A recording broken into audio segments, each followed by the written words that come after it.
just when I think you couldn't possibly be any dumber, you go and do something like this. And totally redeem yourself! Happy Monday, gardeners. Welcome to the Green Room. We've got a great show planned for you all. But first, I have to replenish my buckets with water and nutrients. Let's go. The garden is thriving and I'm finally starting to see some fruit. Since I grow aeroponically, it is imperative that I add in the correct nutrients based on the plant's growth stage. My system's reservoirs are quite small, so I start off by adding 4 gallons of reverse osmosis water. Try to keep the water temperature no higher or lower than 68 degrees Fahrenheit, which can often be a challenge. Once the water's in, I add my CalMag. I'm currently using a 3-part nutrients, and depending on the growth stage of your plants will determine the ratios. Everything is currently flowering and fruiting, so I am using the ratio that is appropriate for bloom and ripening. Because I'm using synthetic nutrients, I started off by using half the recommended amount and work my way up to 3/4. Now it's time to balance the pH and make sure we keep it between 5.5 and 6. The plants are hungry, so I typically do this every couple of days. Now it's time to enjoy the show.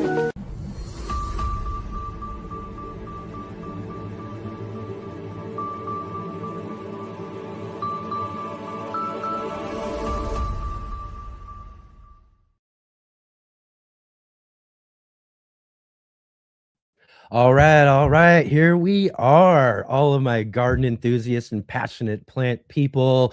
It is time for the Green Room here on the Urban Gardener channel. And not only is it really, really awesome to have all of you here with us tonight, but it is really, really awesome to have our co-host with us here tonight. Let's welcome to the Green Room our co-host, Natalie from the Fresh Princess. Thank you, Natalie. It's good to Happy see Monday. you. Good to see you, Enoch. Thanks so much. And good to see you, everybody, gardeners and plant people alike. Good to see everybody. Happy Monday. Hope everyone's having a great day so far. We've got an awesome show planned for you. We've got Brandie from the Suburban Gardenista. Yeah. And as well, we also got Michael from the Garden Nerd with us, a couple of great guests that we've seen here before in the Let's Get Growing show, and also Brandie being our trivia contributor for our Saturday show now. So it's gonna be really awesome to talk to her a little bit later here in the show. Plus, we also have our Grow What You Eat segment coming up here as well in just a few minutes also. Yeah, I'm so excited about that segment. That's I definitely learned a lot from last week's. But yeah, and also just at the top of the show to give all the replay viewers a shout out for those of you that can't be here live and are watching the replay. Thanks so much for hanging out, and leave us a comment down below to let us know you were here. Yeah, definitely let us know you're here if you're on the replay, but also if you are here with us live, definitely join in on the conversation with us too. Get into our chat, let us know you're here, let us know what you got growing on. And also too, here we also have new this year, our roll call. So definitely be getting in right now so we can mark you up for our roll call coming up here in just a few minutes as well. So all right, Natalie, how has your week been going? I mean, I feel like I should ask you first. You're a busy guy. How's your week been going? What's new? How are you doing? Oh man, so many things going on. So many things for sure going on. But definitely really starting to gear up myself right now for the gardening season. So I'm really been busy, been doing a lot of stuff. You know, we've been getting prepared for the shows and doing all that for throughout the winter time. But you know, it's February now. In fact, it's Groundhog Day today. If you're that, this is something we celebrate. We call it Groundhog Day. I don't even know if it saw its shadow or not today. I don't know. Early spring is all I know. Exactly. And I'll take it. Is that what it's saying? Early spring, but we don't know. I don't know. What, I think I never know which one it is. Yeah, that's how rumors start. I don't know. Is it 6 weeks if it sees its shadow, or is it if it's not? I don't know that one, but early spring, I'll take it. Yeah, all I care about is it coming early or not? Exactly. But yeah, it is. It's beginning of February now. So that means that spring is really just a few weeks away now. We got to get through this month. and spring will be next month, but that means we're getting a lot of stuff geared up and starting to do it. So I'm going out there clearing beds out in the back area to start getting ready for some of my early spring cool crops, and then a lot of work we got to do doing some winter cleanup again. I put myself in the same situation that I did last year, Natalie, is that when the end of the gardening season was over, I kind of just left everything. And it's out there just kind of looking terrible. It's just been looking awful throughout the winter time. So it's definitely going to be some spring cleanup coming up here real soon. So we get things going. One step ahead of you, where I clean it all out, put it in a pile next to the garden bed, and then it just sits there all winter long. So I may as well have just left it in the bed. So, you know, it's not that much of a difference. I put in the work for no reason. Right. I know. Well, again, too, I always kind of wonder that myself, you know, if I go and do all that work, you know, before, you know, at the end of the season and all of that, things just kind of, there's still work to be done in the beginning of the season anyways, you know, so absolutely, just hold it off. In my case, that's what I'm doing. Yeah, I know. But the time flies around so quickly that I know I'm not going to be doing my stuff until last minute. I won't be ordering seeds until second week of May, probably. I'm behind with everything. Yeah. And again, that's the thing. It's catch up, and for gardeners like, you know, us and all of the folks out there as well too, because I know you're just as guilty as me. But we put so much on our plate each and every year when it comes to gardening, because we just want to grow everything. That's all there is to it. You really gain a passion for growing and gardening. You want to grow everything you possibly can, and I think that's kind of one of the harder parts for me at this time of season too, is, you know, really making those big decisions. What am I? What am I? You know, what do I want to grow? But I'm gonna have to put up on. You mean to break the addiction? It's hard to break the addiction. Once you have the gardening itch, it's just never going away. There's no cure for it. It's just you're stuck with it now. You're stuck with it now. You're stuck with it. You're stuck with it. Once it really seeps into your bones and your blood and all of that, it's a part of your life after that. It's a lifestyle. And still comes with hard decisions to make, like I said. So I got to figure out some stuff that I want to do and what I want to grow and how much I'm really going to expand my garden for this season. Last year I didn't grow as much as I usually do. I kind of took a little step back. We had some mainstays, some things that, you know, I usually grow anyways. Lots of volunteers, stuff that I let go to seed, just pop up all over the place that we just kind of maintained throughout the season last year. So I didn't do too much as far as really putting a garden out last year. Right. So this year I kind of want to step it up a little bit and kind of, I don't know if I'm going to go full swing like I did in years past, but I definitely want to step it up a little bit more from what I did last time. So that's kind of the big decision. What is it I'm going to add? I'm a bad influence. I'm just the worst. I'm just add everything, plant it all. Just do it all. We got like over 100 plants in here. Bring on more, you know? That's the way I am. And you know, it's definitely guaranteed. It's guaranteed that I'm going to end up adding things in there and still have more than what I probably should be doing, even though, you know, I am planning on geared up. It's okay. Part of the problem. It's all right. It's okay. We'll deal with that all down the road. We accept you for who you are. Exactly. I love it. I love it. That's so great. So again, so how about for you? I mean, it's looking greener and greener back there. I mean, how things going? I love the eggplant you were showing. I think we got another view of it coming up here soon too. Yeah, it's been a bittersweet week. I lost a couple of plants. My first plant that was finally giving me fruit, unfortunately had some kind of leaf spot. And, you know, when you're dealing with so many plants in an indoor garden, it's just better to get rid of it. So I had that, and then I had some zinnia flowers, some powdery mildew issues. So I had to get rid of that. So it was a little bit of a tough week, but there was also it was also a rewarding week because we got fruit growing and things are thriving. So a little bit of give and take, you know. Yeah, a little bit of give and take. That's what take what you can get. Exactly. But that's the life of a garden, right? Get ready for a lifetime of heartbreak, but also a lifetime of rewards. I feel like a broken record because I say that all the time. Yeah. Well, it's definitely true. There's a lot of, like, especially for new gardeners and people just kind of getting into growing, there's a lot of that learning process about, you know, being okay with the, you know, plants not making it and all that sort of stuff, you know. So, you know, kind of getting used to those heartbreaks in some sense, you know, the pests that are going to take care of some of your plants that you weren't really anticipating, or things just not growing the well. And there's a lot of that stuff that kind of comes along with it, but guaranteed there are going to be more positive things than you will ever know that come with gardening in the long run. Absolutely, because it's not just the tangible rewards like the harvest, it's also the learnings, right? And the Yep. life lessons. And there's a lot of profound lessons to be learned, or wisdom to be Yeah. derived from your plants. So it's cool. Excellent. Definitely. So right on, right on. So we got lots and lots of things growing on there, everybody. Yeah, who do we got with us today? We're gonna do a little roll call. Again, I think that's about right. It's about that time then. Let's go ahead and get that started here. Let's do a little roll call. My name is Kevin. Yeah. That is my name. Yeah. They call me Kevin. Yeah. Because that's my name. Roll call. All right, everybody. This is your chance right now to get into the conversation with us here at the top of the show. It's an opportunity for us to give a few minutes here to everybody joining in on the conversation with us today.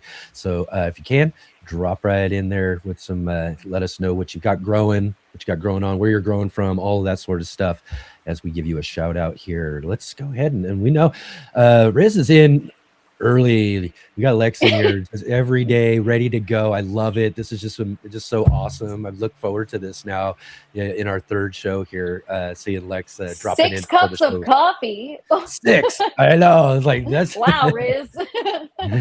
Cheers. Thanks for hanging out. Absolutely. We got Robin from Chicagoland. Hope you're staying warm, Robin. Thank you so much for being with us tonight. Yeah, she says, what a great lineup. Yeah. Lineup includes you, Robin. I know. Here in just a few minutes. That's why she said that. She knows. That's right. MKP, awesome to see you. Thank you so much for being here. It's always great to see you in our conversation. And real quick as well, too, I will mention this one, too. Our moderator, facilitator, all-around producer and extraordinaire, the J-Bot in the background as well, joining us from Midwestern Ontario, Canada. Yeah, and we got Adam. What's up, Adam? Thank you for hanging out. I know it's a good friend of yours. Yeah. Adams joins us right up the road from me here in Southern Oregon. And always great to see Adam here, as well as Mia. So great to see you back here with us again, too. It's really awesome to see you here in the conversation. And what's up, Jay? Good to see you. Thanks for hanging out. Happy Monday. Yeah, and of course we got Shawnee from Shawnee Grows, another one of our Grow What You Eat contributors, listening in with us tonight. Thank you so much. Yeah, hope everyone did their homework for tonight. Yeah, that's right. She gave some homework. Yeah, that's right. Hope you guys are working on that.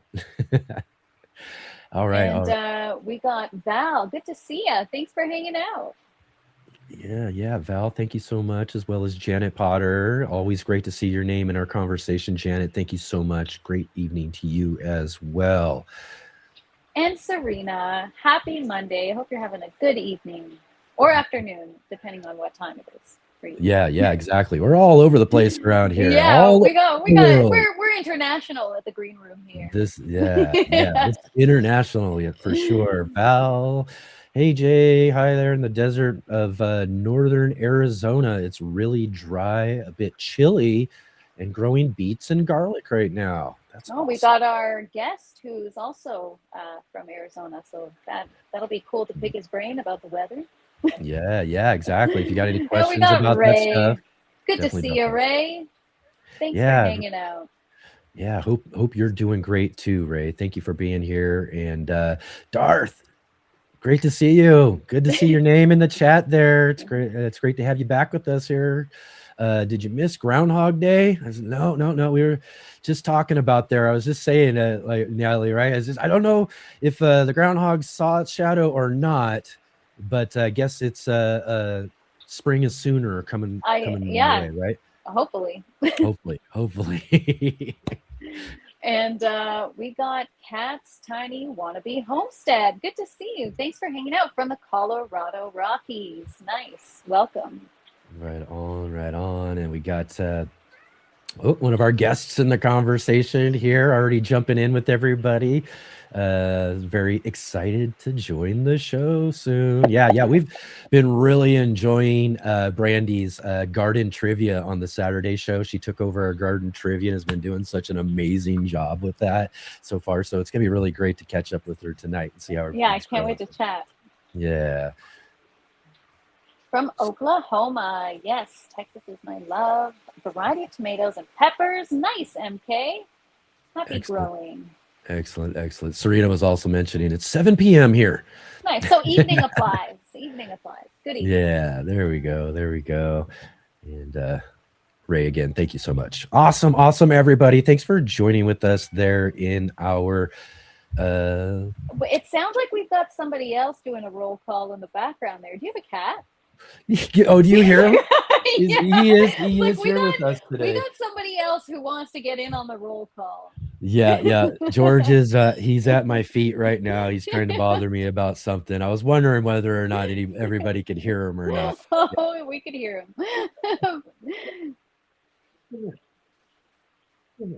What are you doing? Yeah, we had Joe's Oh, cat with yeah, us right. last week. Yes, Let's we look at did. George in the conversation here Yeah. today. Hi, George. Nice This to is meet our big you. Georgie. Yeah. Very He's cute. a talker. That's why you'll hear from him, but he's not Yeah. usually in the Well, studio with roll call. Good evening, George. Thanks for hanging out. us. Exactly, right? That's so awesome. Nice. Excellent. All right. Well, again, thank you everybody for dropping in for our roll call today. Again, it's really awesome to have all of you all here with us for the green room tonight. Yeah, it's always nice to see familiar faces, but also newcomers. Always welcome. Well, Always exciting. the new ones. And again, too, if you haven't dropped in yet and you missed the roll call, definitely still jump in. Let us know you're here, all of that sort of stuff. We'll try to get you up on the screen. If you got any questions, comments, or anything like that, we definitely want to hear and see those in the conversation as well, too.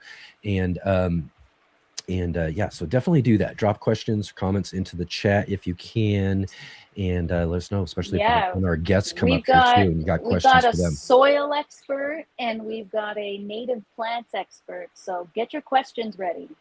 Yeah, definitely. We want to see those questions for our guests coming up here. In just a few more minutes, we'll have our guests coming up, and but it's probably about time, Natalie, to just go ahead and jump right in to our new segment. Shawnee gave us a good homework, as you said last week. This week, I do believe Robin's got for us a plant of the month. I feel like we're in class. Yeah.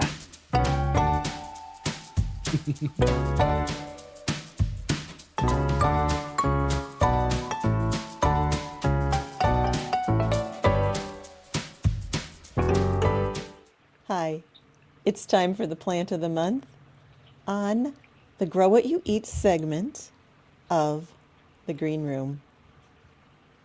Each month I'm going to bring to you a different plant that's been tested in my suburban Chicagoland garden. I'm Zone 5B. It's going to be full of flavor. It's going to have good productivity. And I think that you're going to want this plant in your garden also. Let me tell you more about this month's plant of the month, the Anaheim pepper. It all started one chilly January when I received an exciting gift from a friend in England, a packet of her Anaheim chili seeds. I'd never been one to grow hot peppers, sticking mostly to the sweet varieties, since Al and I rarely cook with a spicy one. But curiosity got the best of me.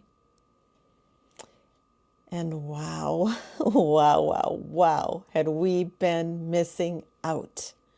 The Anaheim pepper turned out to be a flavor revelation.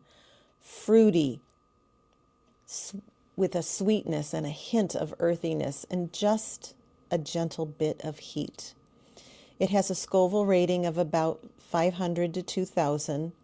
Compare that to a jalapeno, which has a Scoville rating of about 5,000 to 8,000. So it makes it perfect for anybody who wants the flavor without the heat. Once roasted, that Anaheim pepper develops more depth of flavor. It's smoky, it's sweet. Basically, it's utterly delicious. Well, how did I grow those Anaheim peppers? In 2025, my 2 Anaheim pepper plants were grown in well-amended raised beds. They reached an impressive 4 feet by 3 feet wide, and they were loaded. I mean, loaded with fruit. Harvest started rolling in for me in about mid-September, and by the end of the season, I counted 203 gorgeous red peppers. They averaged in size about 5 inches long. I have come out to pick Anaheim peppers, and look at those gorgeous peppers now. Never thought that they were gonna ripen, but yeehaw, they sure have.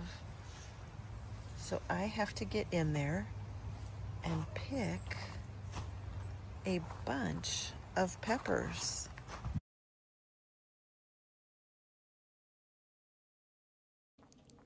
Here's what worked for me.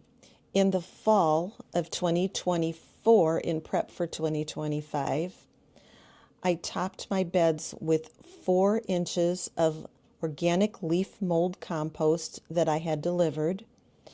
Under that, I put organic alfalfa pellets.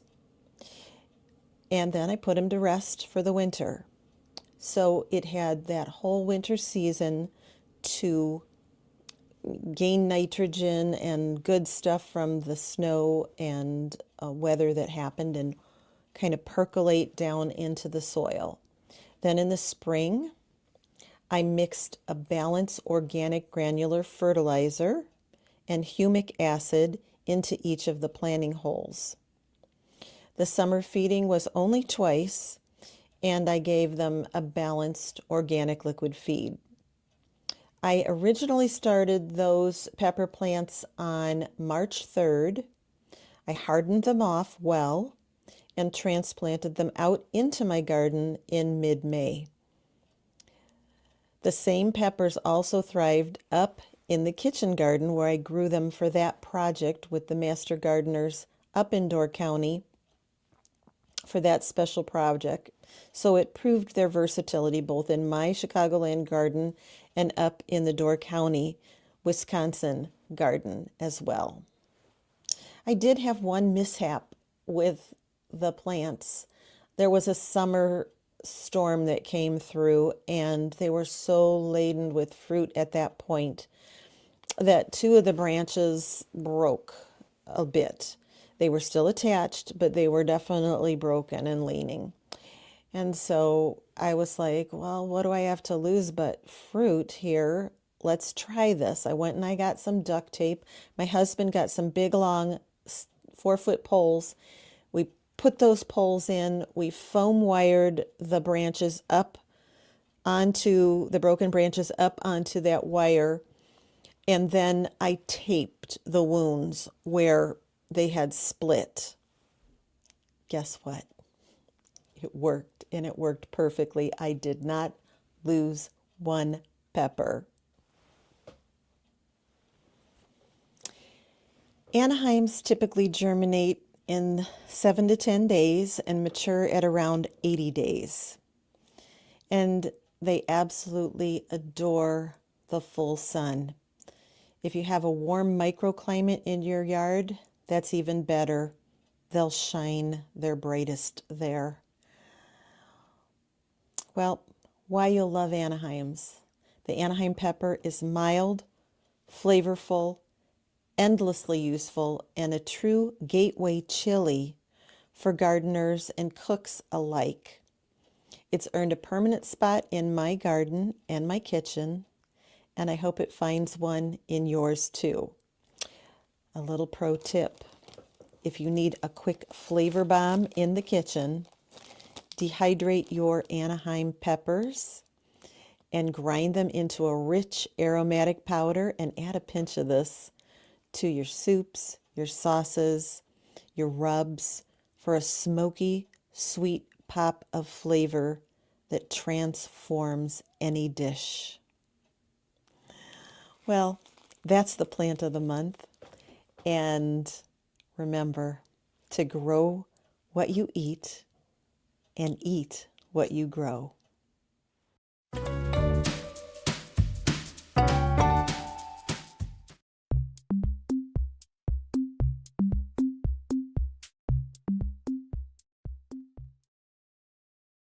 Ivy Organic was founded on the gardening concept of whitewashing, simply lightening your plants to better tolerate weather extremes, transplant shock, and so much more.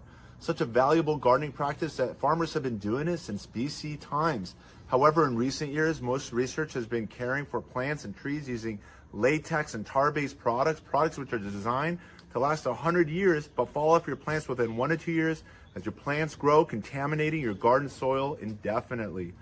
Available in colors white or more natural looking colors such as brown, green, gray, and grayish. Ivy Organic has 2 general categories of whitewash products. The 3-in-1 Plant Guard, which includes 7 natural oils including castor, cinnamon, clove, garlic, peppermint, rosemary, and spearmint, which offer insect and rodent repellent protection, and the Whitewash Oil Free formula.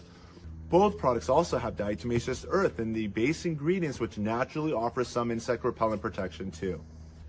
As always, keep growing with Ivy Organics and wishing you all happy gardening.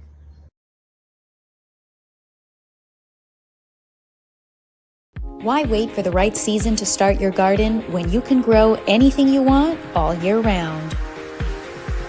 This is my indoor garden where I grow all of my own produce regardless of the season. Aeroponically grown food, pesticide-free, all organic. The mission is to inspire and educate others to do the same. Whether you're limited in space or not, an indoor garden can be your reality. Follow along as I explore all the ways to achieve a successful indoor garden.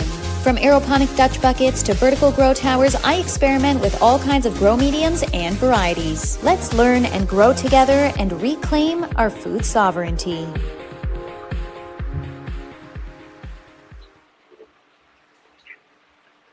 All right. There we are. We're back. Here We're back. we are. Every time I see that, I miss the days that my garden was fuller. I know, it looks so wonderful. It's on its way, though. It's on its way. It's on its way. Couple more weeks. Absolutely. Real quick, though, too, I just want to mention everybody that our sponsor, Ivy Organic, is having their annual free fruit and plant Scion giveaway. This is where you go and select some really cool stuff. They used to do more of like a fig giveaway in years past, so I think they got all sorts of different stuff for you to choose from. So definitely check the link down below in our description to our sponsor, Ivy Organic, and go check out their free fruit scion and plant giveaway for sure. So that's a great opportunity to add something new to your garden, plus get some of our sponsors 3-in-1 Plant Guard. I'm telling you guys, this is something you're really going to love, especially if you grow some fruit trees and all of that as well too. Yeah, nothing like a good giveaway. That's right. Also, too, I did want to mention, if you saw during our break there, Natalie showed us her eggplant there, I believe, today. So if you do want to join in on the snapshot of the week, this is something new we're doing as well too this year on the show, on all of our shows as well too. All you got to do is send me some pictures of your garden or different things going on in your garden. Heck, if you got a garden pet as well too, like George or something, you can get him in on it as well, or your favorite garden pets. But yeah, just send us some pictures to the Urban Gardener at mail.com. That's not Gmail. I got to make sure I always say that, though. It's not Gmail. It's just mail.com, the Urban Gardener at mail.com. Send us your pictures. Let us know what they are, who you are, where you're growing from, all of that sort of stuff, and we'll get those featured on an upcoming show. Right on. Absolutely. Yeah. So we have an awesome show planned, but are you you're going to let us know what's coming up for or how yeah, exactly. We had a great weekend, but I do want to start with letting everybody know we did have a really amazing, awesome conversation last Monday on the Green Room as well too, with Joe Lample joining with us. I mean, just an awesome conversation with him. Again, he was a little late. But that's all right. All you gotta do if you want, you can just fast forward into You know it a little what? bit and In catch the up with the gardening, conversation. in the gardening world, there's no such thing as late. That's That's right. like, you know what? Uh, There's no such thing as that. It's as long as you're here and you're ready to grow, Yep. let's go. Exactly, You exactly. know? And it may have been just a little bit whatever late, I guess if we'll say, but we did keep him a bit extra time, so we got a good full conversation with him as well too. So definitely go back and check that out. And also Saturday, this weekend on the show, Saturday, we had our first community show of 2026 here on the Let's Get Growing show. And that's where you, the audience, are the guest. We'll let you all know well enough ahead of time for our next community show, but go back and check that out. You can see some familiar names and faces. I guess you see the faces of the names you see in the chat, because that's what it's all about, Natalie, is, Yeah, connecting with our community, and that's absolutely. best thing about doing these types of shows and getting to do this sort of stuff is to really not just highlight the community through these awesome, amazing guests that we get to have conversations with, but we get to, have But these also the conversations with viewers. you. Yeah. Yeah, for sure. It's always nice to get to know who's on the other end, who's watching, who's tuning in, and they're all a part of the community just as much as we are. So, Yeah, that's what we are. wonderful We're a thing. community show. This is a community show. This is where you come to gather, hang out, talk all about gardening, and connect with each other and all sorts of other gardeners. But that community show is just a really fun opportunity for me as the host. And also the J-Bot joins with us as well now too. So she hangs out with us to talk with everybody. And, Yeah, kind of like an old radio show, you call in and talk to the radio host, except for this is video. You come all in and come on the show with us and everything. It was really, really fun. Our that's first one awesome. of 26. And also yesterday on the Sunday edition of the show, I mean, this is one I'm really, really was excited about having this conversation. It's always awesome to have our friend Dr. Jeffrey Pierce, MD, join us for another appointment with Dr. Jeff and talk about gardening as medicine. But Dr. Jeff and I yesterday talked about blue zones, Natalie. Have you heard about blue zones before? Yes, I have. Yeah. The zones where you live a really long life, right? Right, exactly, where just high rates of longevity, and they Yeah, study these places to find out what are these common things between these different blue zones from around the world. So it was yeah, really awesome to be able to talk to Dr. Jeff. Really what we did is we looked at the 9 principles of these blue zones and kind of how they relate to gardening, and almost every single one of them has some sort of aspect of gardening to it if we apply it that way. So it was right. an awesome conversation. You'll want to go back and check that one out for sure. Nice. Yeah, I've seen him on your show before. He's got a lot of information, very knowledgeable. Yeah, it's always awesome. Again, if you have a kind of a variety talk show like this, you got to have your house doctor, right? Yeah, for And sure. he's full on medical school, medical doctor. He's done years and years of practice and everything. He's so smart about stuff, but he's really, really is these finding ways of connecting as what we call the segment, gardening as medicine. How our Yeah, garden can be really used to not just, to yeah, help us have a better, healthier life. And it's not just absolutely. eating the food we grow either. There's all sorts of other stuff. So you'll definitely want to check those conversations out. Nice. One last thing I got to mention before we get moving on here to the rest of the show, though, too, is each and every month here on the Let's Get Growing show, we do have our monthly gardening book club on our Sunday edition of the show. This is the third Sunday of every month. We select a book to feature, and this month's book is Veggies for Breakfast, featuring Willie Galloway. So on the third Sunday of this February, I believe it's the 15th or 16th. Oh, you'll have to double check. I keep getting myself caught up on that. But it's the third Sunday. Willie Galloway is going to join with us to talk about this just really, really awesome book. It's really our first delve into like a full-on kind of cookbook. But the point here is, how do we get those foods similar to what Shawnee and Robin and Katrina are talking about in our Grow What You Eat segment? But how do we get these things that we're growing in our garden put onto our plate? And especially with this book, the most important meal of the day. Absolutely. And it's a great segue into the growing season, right? So that everyone is prepped and they know what to do with their harvests. Right on. Excellent. Well, you know what? Here it is. It's about time to really dig into this green room today, huh? How about that? Let's go ahead and get this green room started off today. We've got some really, really awesome guests with us here Yeah, today. tonight Joining us in the green room, we have Brandie from the Suburban Gardenista. Hi guys. What's up, Brandie? Yeah. Hey, Brandie. How's it going? Yeah, Thank you we for also joining us. Yeah. I'm happy to be here. I've been listening on the show. You guys have already had good chat so far, so happy to jump in now. Awesome. Yes, excited to Awesome. have you. Excellent. And we also have with us another return guest to the Let's Get Growing show. We've got Michael, the garden nerd. What's up, guys. Michael? How you doing, Michael? Good. Happy to be here. Always a fun time when we're talking about growing. This will be fun. Yeah. We're excited to have you both here. So how are you both doing today? Doing okay. It's really cold here in Southern Ontario. We have just frigid temperatures, so my garden does not look anything like yours, even though, Natalie, I know you're not far from me. So No, we're well, not local, but Ontario. Yeah. Yes, but I do not have the beautiful greenery that you have. I have a lot of snow. It's okay. Natalie has to get indoors in her basement to do that. So That's right. Yeah. It's a far trek. I won't make you all feel bad. It was 85 degrees here yesterday. Oh my, here comes the guy from Everything's growing in Arizona my into the yard. house. Oh, we'll come visit. Well- Yeah, I mean, I have hundreds of peppers right now. I'm harvesting broccoli, cauliflower, tulips are growing. Everything's Wow. growing. But that's Right. the desert, right? I won't be bragging in the summer when it's 115 degrees and everything's frying. The next episode of the Green Room, we're going to do it on location from Woohoo! Arizona. There you Yeah, go. right from Michael's backyard for Right? sure. We're gonna enjoy some of his harvest. I wanted to do this out in the backyard so you could see all the greenery, but it's dark now, so it didn't work Oh, out. Okay. yeah. It's all still that good. time of year. It's still getting dark a little early. It is starting to get lighter though later, so I'm looking forward to these longer days coming up. Yeah, absolutely.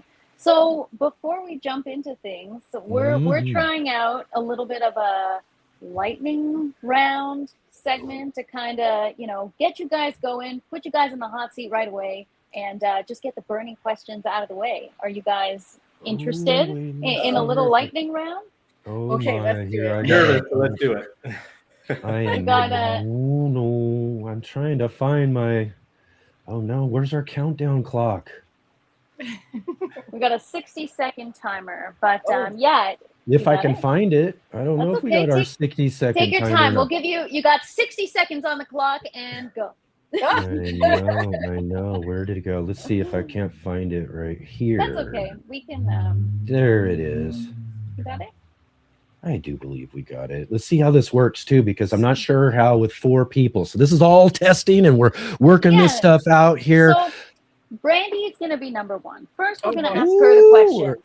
She's Throw got in Brandie the 60 hot seat seconds. first. Oh, Yeah, she'll have 60 seconds to answer 10 questions that are catered specifically to her, okay. and then we'll move on to Michael. How does that sound? That sounds good. There was no preemptive. Oh no! I started it early. Sorry, get that That's back. okay. Whoops! Here we go. Okay, everybody's on there. We're good. Okay. Oh, I better All have the right right. answer. So, well, there's no right or wrong. It's Okay. first thing that comes to mind. Let's just have fun with it. No stress. It's just a Okay. way to kind of break the ice, and it opens up the floor to more questions. So, Okay, all right, let's do it. are you ready? I think so. All right, mean- all right, Enoch, are you ready? Ready to go. You tell me All right, let's go now. Number 1, what's your favorite plant? Obedient plant. Best part about being a pollinator steward? All the cool critters that come to visit. Direct sowing seeds or starting seeds early? Starting seeds in the fall. Biggest gardening myth you wish would disappear? What is a weed? Early spring in Ontario, frost cloth or crossed fingers? Cross fingers. If you could only grow one edible crop for a whole season, what's your pick? Ooh, something that gets bigger and better every year, like raspberries. Finish the sentence. I knew I was officially a gardener when When people started asking me questions. one tool you didn't think you needed, but now you can't live without. Editing software. Most difficult plant you've ever grown? Oh gosh. Blueberries. And who is your biggest gardening inspiration? Enoch. What? Wow, you did it! Wow. Well, you know what? For that one, we should have a ding, ding, ding, because you got I know. completed all. I know. We need ding, ding, dings on that, don't We we? had Joe was our beta tester last week, and he did not get all of the questions. So great job! Yeah, you All got all right. the way through. The only thing I'm Mike- not liking here is our banners, the way our screen is. We're covering Michael's face here. Sorry, Oh. Michael. Oh, I Oh, don't I see. see I Michael. have my YouTube up, and I see him. I have our With the banners even? When the banners yeah. come up? Okay, well, let's go ahead. or That's all right. You don't maybe need to when see the my banners- face. Why don't you switch? You can switch me with Michael. I'm just asking the questions. You don't have to see me. Let's see here real quick. Okay, there we are with that one. All Ready right, to go? Are you ready, Michael? Buckle do up, it. Michael. You ready? I'm All ready. right. Enoch, Get set. let's go now. Filming garden content. Hardest part: talking to the camera or editing footage. Editing footage. Most difficult plant you've ever grown. Probably avocado. One plant that thrives in the Arizona heat that surprises people. Mango is my favorite. Drip irrigation or hand watering. Pick one forever. Hand watering. I like being with my plants. Plant you want to grow, but the Arizona climate refuses to cooperate. Probably avocado, which is why it's the hardest to grow. Most valuable life lesson the garden has taught you. Patience. Worst gardening advice you've ever gotten. Water in the desert every day, a short amount of time. One tool you didn't think you needed, but you can't live without. A hat 'cause it's hot and sunny in Arizona. And biggest gardening inspiration. This might be a weird one. Gray Brown, who talks about regenerative agriculture. Yeah. Cool. And most rewarding part about being a YouTube creator. Helping other people learn how to grow. Oh, nice. Well, you What was got that them again? I'm all. sorry. One more time. Helping people learn how to grow. love Yes. that.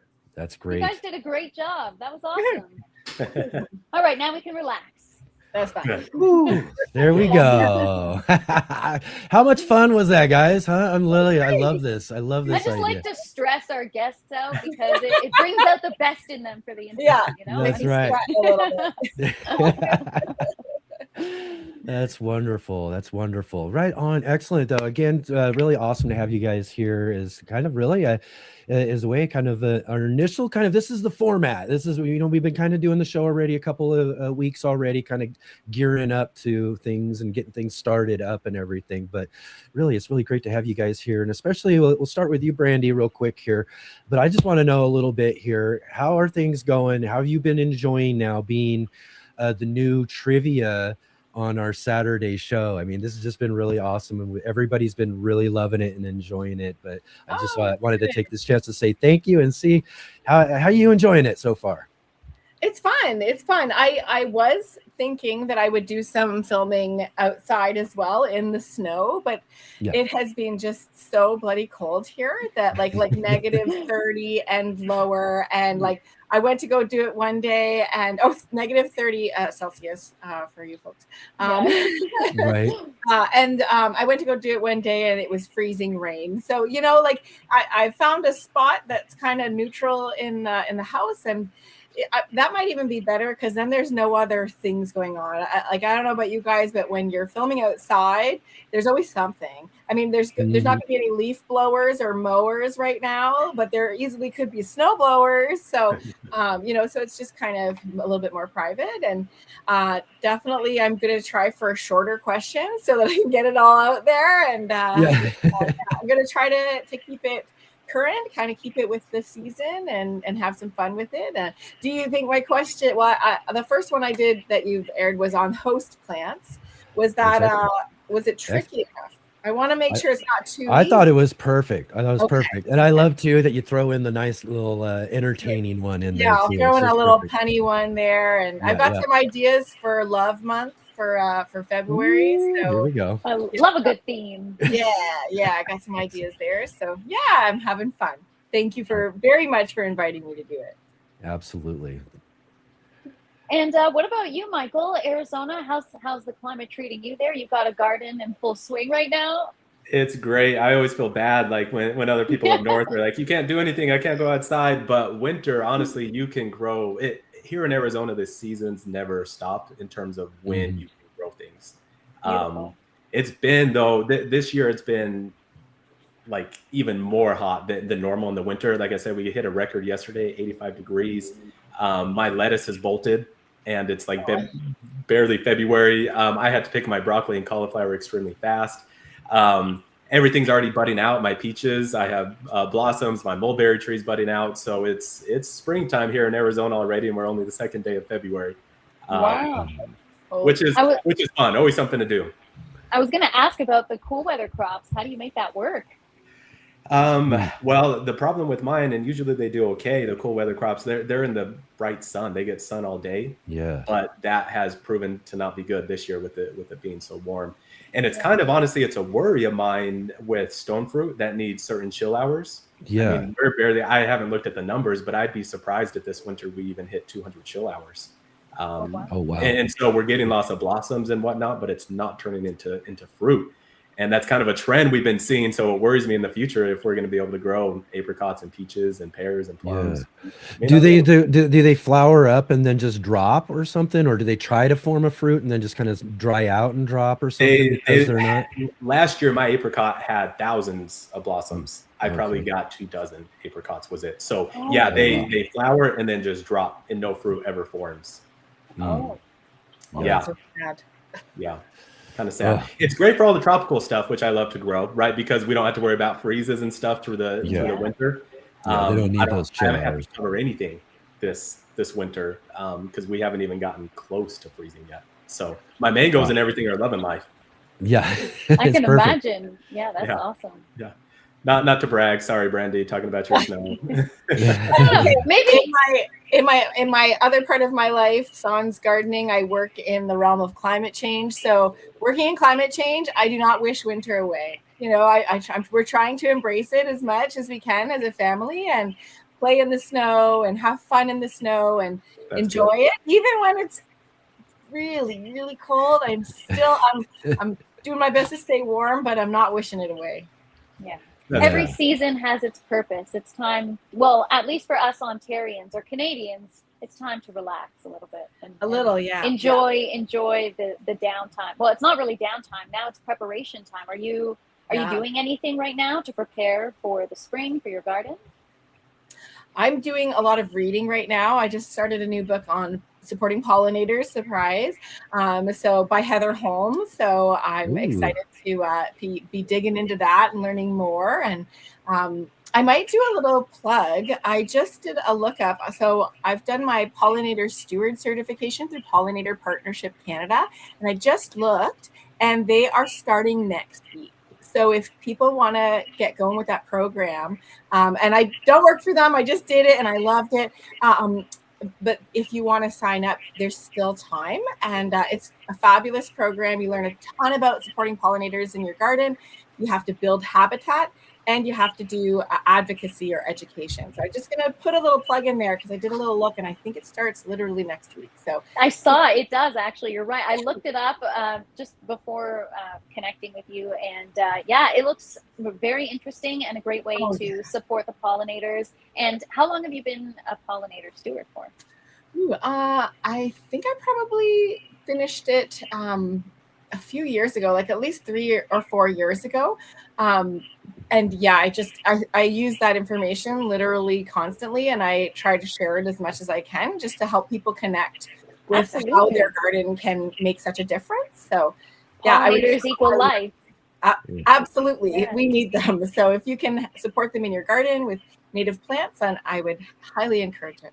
Is that kind of like a master gardener course, like the equivalent kind of? Well, it's a little different. I would say probably less time consuming, probably less expensive. I don't want to give the prices. You guys can go find the prices and see if it fits your budget. It fit my budget. It's, I feel like it was 8 weeks of a once a week session. So it's a little bit more, a little less time commitment, but then again, it incorporates that need to build the habitat to support the pollinators to get your certification.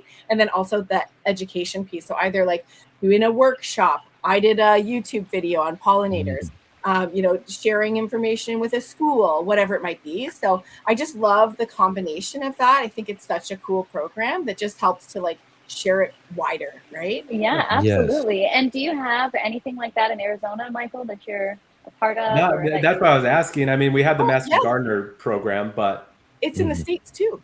so you Oh. can take it. Okay. Yeah, so the Nice. pollinator partnership, there's two. There's one for the States and one for Canada. So you can go to the pollinator partnership, I think .org for the States, pollinatorpartnership.ca, or Pollinator Partnership Canada. Either way, you'll find it when you search it. Yeah. So absolutely, That sounds awesome. we can all in North America, we can all do it. Love it. I'll sign up and tell them Love to send you your commission check. Oh I know yeah. you Oh, good. That's right. That's right. Yeah, Brandie Yeah, 10 no, at really checkout. important stuff though too, and more I've been learning, and I think this is really something too, as for gardeners and newer gardeners. You know, we get in, we want to, you know, we got an idea of what we want to grow and what we're doing, but I think as we progress in our knowledge and education in gardening, we start to learn more and more about the importances of natives and pollinators and these sort of things that are really affecting our garden. You know, really got to have pollinators to have the food you're trying to grow, right? You know, and it's just really, really important to be paying attention to them. Absolutely, yeah. But with an indoor garden, I realized the necessity of that, right? Because I am the pollinator, and Do so you now do it all by hand? yeah, so I have an Yeah. electric toothbrush, and I just buzz all over the place. And yeah, I mean, with certain things, it's not Wow. necessary, right? Just a fan will do the trick. But yeah, it just gives you a whole new perspective and an appreciation. No pollinators, no fruit, no, you know, it's very important. Right. Yeah, and we got Jay in here asking, you crocheted a pollinator to add. I'm not done yet. It's almost done. I just learned how to crochet last week. Wow, that's amazing. This is Yeah. Cornelius the bee. Really is the bee. And are you gonna attach it to your toothbrush, right? I am. I've got the Oral-B toothbrush, and I'm just gonna, you know, Buzz it around the garden. So cute. See? gotta have fun in the garden. That's right. That's right. That is one good thing about, you know, I said everything was kind of already going to flower because it's been so warm. I always allow 2 to 3 to 4 things in my garden beds to go to seed, go to flower, because it's just, one, I think it looks beautiful, and 2, it just attracts so many pollinators. Absolutely. And I'll let And you those get all hang the around seeds. forever. Mhm. Yeah, and Win-win. you get seeds. Exactly. Yeah. Exactly. So I always plant a couple extra that I know I'm not going to eat, just so it can go to seed and bring in those pollinators. Oh, that's so Yeah, smart. yeah. Lots of good colorful flowers as well. Bringing that color, and those colorful flowers will really attract a lot of their attention to your space and bring them in and all of that. But yeah, we don't think about it as much when we first start growing, as I was saying, you know, and then we really start to understand how important it is to have those in there. Those pollinators, and not just the pollinators though too, but all the other great bugs and wildlife and things that are, you know, you want in your garden. You know, you want your garden to be wild and natural and full of life, you know. Yeah, so I guess that also plays into the soil, right? I know, Michael, that's kind of your niche, right? Is soil. But I'd say I'm not much of a soil gardener. I'm a new outdoor. We're gonna get her there. So, we're gonna teach yeah, her let's pick all your up on brain. soil gardening. Yeah, I you know, looked into your garden and your website, and yeah, that's your specialty. So tell us a little bit about that. I love the soil. It's really weird. I'm 41 years old. If you would have asked me when I was 20, that I would be like enthralled with the soil, I would be like, man, that guy is a loser. What's wrong with him? But now it's like, I love it. The more I learn about it, the more I love it, the more just intrigued and interested I become in learning more and more about it. Because we talked about, Enoch, you said, you know, without pollinators, there's no food. Without soil, there's like nothing, right? There's no plants, there's no food, Yeah, there's life. exactly. And the crazy thing, if we're talking about life, that I always love to tell people is, in a single handful of good quality, healthy soil, there are more microbes living biology than there are people on the earth. It's amazing. And the main reason that I became very interested and just completely enthralled about it is because here in Arizona, we have very hard clay soil that has tons of nutrients in it, but no organic material in it at all. So all those nutrients are just locked up. And that makes it very, very hard to grow anything here in the desert. But once you start adding all that biology, then suddenly that biology gets moving. It starts eating all those nutrients. It starts making a plant available. And now you can suddenly grow almost anything and everything that you want to grow. So that's the secret. You can do everything else right, but if you don't lock in your soil, you're still probably going to have a hard time.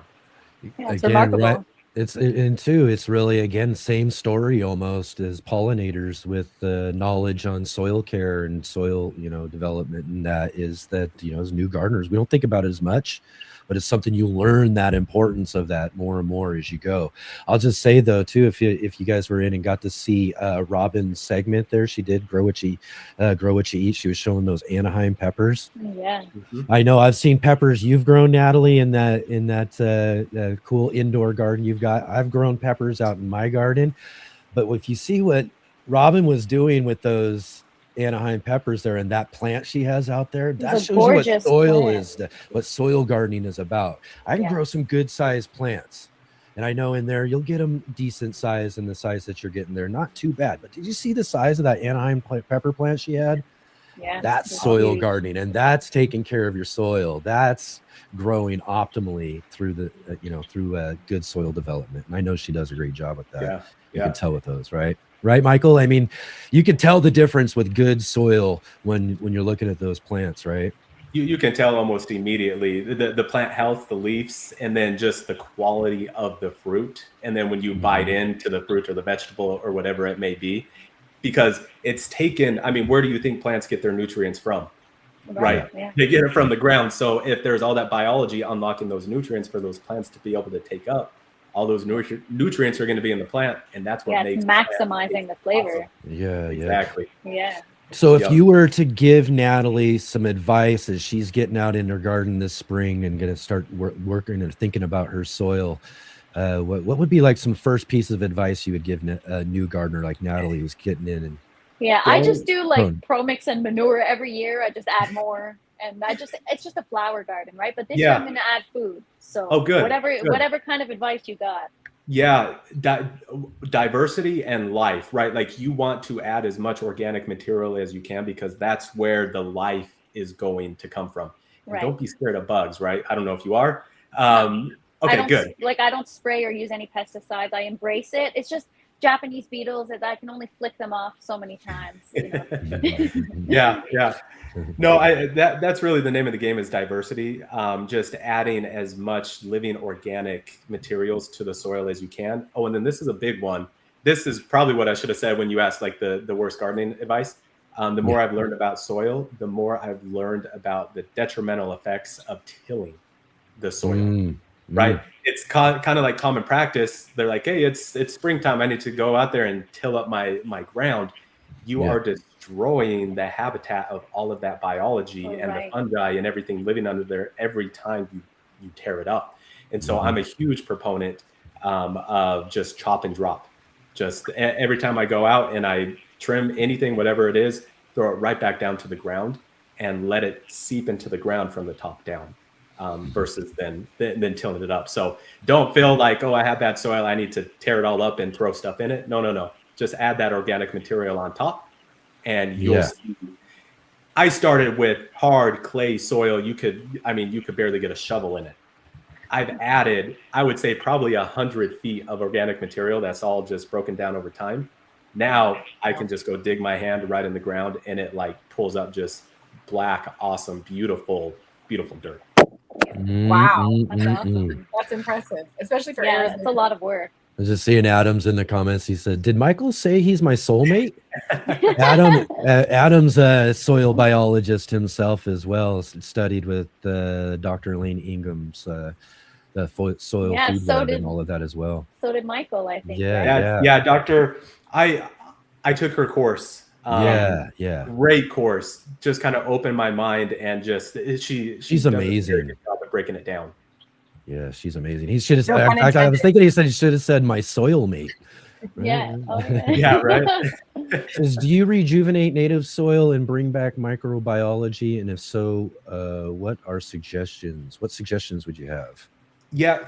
So one thing a lot of people will say, hey, I'm starting a garden bed. I'm starting to grow in ground here in Arizona. We have bad soil, or wherever you have bad soil. They think they have to take out like the top 2 to 3 feet of that soil. You don't have to.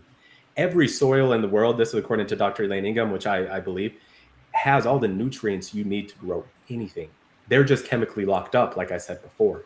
And so if you can just get that organic material and that biology in there, it's going to unlock all of that native soil with all of those nutrients that you need. So it's not like you have to shovel out the bad and bring in the good. No, just add the organic material on top and suddenly it's all good.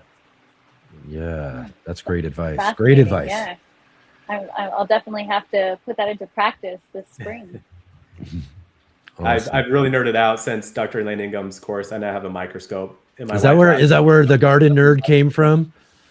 No, I had no intention of ever looking into a microscope when I came up with that title. Oh, okay. I guess I was foreshadowing.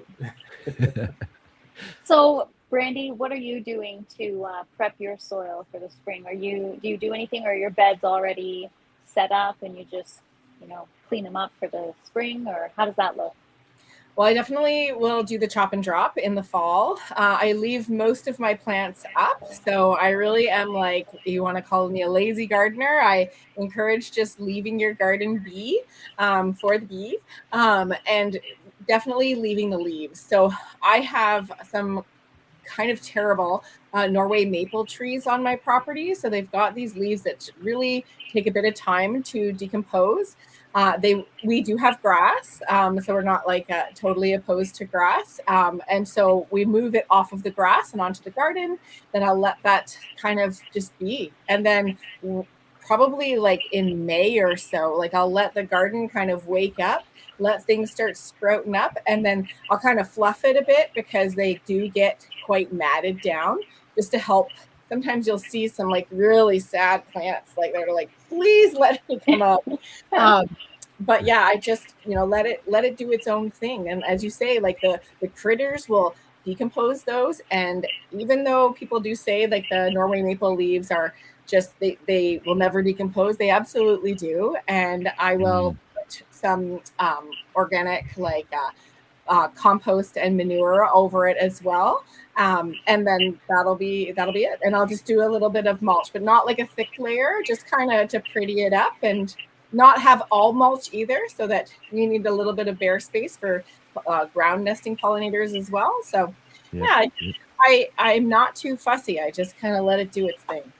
Yeah. You just brought up a really great point, and I got a lot of flack about last time I mentioned it in some group somewhere as well too. I says, you know what? When you're thinking about pollinators and all of this, we do got to leave some open ground as well, because a lot of people are like, oh, set them up, make sure they got things they can crawl in and do all that sort of stuff with the leaves. And boy, oh boy, someone went after me on that one. I was like, no, I swear. It was Robin from Honey Girl Grows came on the show a couple of years back and was telling us about that. And I was like, yeah, that's something to remember. So I try to remember that too, as well as we're mulching and taking care of our garden, just to make sure we've got some good open ground space as well too. Yeah, I also encourage like any kind of decomposing logs and such. I think it's beautiful. I think they add some dimension to the garden as well. So I kind of have them in like a nice decorative way. Some people, and you do what you do when it comes to gardening. They like kind of let it go totally wild, but I'm kind of incorporating native plant gardening and garden design at the same time. So just to kind of show that in a suburban context, you can absolutely grow native plants. So they don't just take over. They're not going to swallow you whole. So some of these concepts you can incorporate in a design kind of way as well. So leaving the logs, all sorts of critters will enjoy those logs, nibble them away, and then bigger critters like birds might come and eat them. And so it just adds to that biodiversity in your garden, and it looks great too. Yeah, I've got a bunch of little logs all around the alleyway and all over the place. And it was just this last summer I finally saw for the first time. And I was going to go out and see if I could find some and bring them into my alleyway space. But I finally saw a little lizard. And I know you probably see lots of those down in Arizona. Yes. We do have some native ones around here, but I've never really seen one in any of my area. So I wanted to get some and see what they would do. Maybe go after some of my earwigs or something. I don't know. I'm just thinking, right? But finally, like in the logs I set up this cool little thing. I finally saw one running in and out of one of those logs too. So I was like, yes, That's awesome. there's good reason to do that stuff for sure. So what do you, well, Michael, what do you do for pest or disease management? I'm assuming you don't, I don't know if you use pesticides or anything like that, or I'm assuming you don't, I don't know. No, I don't. It's a great question. Yeah. And I'll kind of pose a question to you guys too, because I think about this often. I don't use anything, nothing, not even organic, right? So that's kind of where I'm at now. I kind of get into it in a nice way, right? Because gardening is supposed to be nice and peaceful. But I kind of go back and forth with people when they're like, hey, I'm going to take care of this pest organically. And my retort to that is, okay, if you're getting rid of all the pests, what do the beneficials have to eat? And if the beneficials don't have anything to eat, why are they going to be in your yard to take care of the pests? And so it's like this never-ending cycle that even if you're doing things organically, you're still having to do it yourself. I'm like, Brandie, call me lazy in the garden. I prefer to do nothing and let nature do it all. A lot of it, exactly. Well, that's the way it was intended, right? So if you just, sometimes less is more in the garden, and trying to control too many factors is actually a detriment to your success. Yeah, it's a principle of integrated pest management, is that, we don't want to be killing off things which would be a more, a beneficial's food, that sort of thing, But I will say though, Michael, is that when I get some whitefly that comes up in my garden, I'm busting out my buddy's 3-in-1 plant garden. I'm spraying that stuff around too. And again, all natural, all organic, those sort of things. There are certain things that just I will not, and I will go out and fight, but I am totally with you for the most part when it comes down to mostly in general. I don't want to put anything in my garden. Yeah. Well, I want it to be as natural as possible. Yes. You want to know what's interesting with this is it's been about 4 or 5 years where I decided, because I started looking at the science and everything, and I was like, hey, I should not have to do anything. It might take a while, but I should not have to do anything. So let's see. And the first year or two, I had squash bugs, I had white flies, I had some crops just completely decimated. But I was like, no, this should work. I'm going to stick with it. And honestly, the past 2 growing seasons, I see some aphids and other things show up, but they're gone and they don't actually do any harm because now the beneficials are all there. So it took me a few seasons, but I was patient and it worked, and now I don't do anything. There you go. It's excellent. Yeah, and it's a good point though too, is that you just keep working those things and those types of strategies in your gardens, and eventually they're going to pay off down the road. Well, that's what I've heard a lot of soil gardeners say as well, is if your soil and everything is properly balanced, you shouldn't have issues with diseases. I mean, forget about pesticides. Like, you shouldn't have any issues with mildews or fungus or anything like that if everything is balanced. Right. I mentioned Gabe Brown. I wish I had the exact stat, but he said for every one pest, there's like 20,000 beneficials. Right. If we just get out of the way and let the beneficials come. Let them in. So right on. One of the other things I was going to ask you about, since I'm not sure if you'd been doing any of this, Michael, since I talked to you last time on the show or anything, but I've been really enjoying catching every time you upload one of the clips. You've been doing a lot with your local news station there as well too, getting to be on the local news, teaching everybody about your different garden strategies as well, right? How did that all come about? And tell us a little bit how fun that's been. So I part of the Garden Nerd, what I do is I have a monthly soil feeding and fertilizing program where I come out and help people soil. And one night I was like, hey, I need more exposure. I just emailed every single news station here in Arizona. And she emailed back, and one of them, and it was my favorite news station, which was great. So I thought that was awesome. And she said, sure, come in for one time and let's just see how it goes. And then afterwards, she's like, hey, this is great. You want to do it every month? And it's been 8 or 9 months, and we're going strong every month. But I love it. It's fun. Happy news, right? It makes people feel good. It's happy news. I think they like that. They're often like, there's stuff happening, right? That this is something that makes people feel good. Absolutely. That's what so the news refreshing. needs. Yeah. More gardening, more plants, and productive. Something productive that's going to help people get away from their screens and get into the garden, into the dirt, connecting with nature. Forget about what's going on in the world. That's what gardening's all about. You're exactly right. Like that's honestly the whole reason why I have the YouTube channel and Instagram and everything, because I love it, as I know you all do. It's just, it brings peace after a stressful day. That's where I want to be. Right. And I want to share that with everybody. So the news is just another outlet where I can quickly talk about it. And my 84-year-old grandma thinks I'm like the biggest celebrity because I'm on the local news. It's wonderful, isn't You it? technically are. You know you've made it when you're on the local news. It's true. Right? I know. It's true. Just seeing yourself on TV is pretty cool. See, I know I like doing the YouTube thing, and I've got this thing. I got this little studio in my house and all of that, but it's got to be a little intimidating walking up into like a real news studio with the camera and the camera people and the stage and the set and everything right there, right? You know, at first I thought it was, but then, I mean, you all do YouTube, and it goes back to, it's just a camera. Like I honestly am more comfortable talking in front of a camera than I am talking face to face. I know that's kind of weird, but I prefer to not socialize, just be in my yard and then just talk to the camera. Me too. I'm the same way. It's just easier. Yeah. So but after the first time, now it's easy. Now it's simple. Brandie, how long have you had your YouTube channel for? I've had it for about 5 years, and I just have to say that as part of my job, I have to do media. And so so I've done like media training, and like, you know, if you can't talk in front of people, you can't talk to the news. And so this is actually one of the things that I did to help myself gain more skills talking to the news. So it's really like beneficial for my personal and my professional life. So it's totally helped. You know, I'm definitely, I can always improve. I'm stuttering right now. No, but, you both are doing great. Yeah, wonderful. But yeah, it is interesting when you do have to engage with the media, how intimidating it really does feel. So yeah, this is actually really helpful for my professional life as well.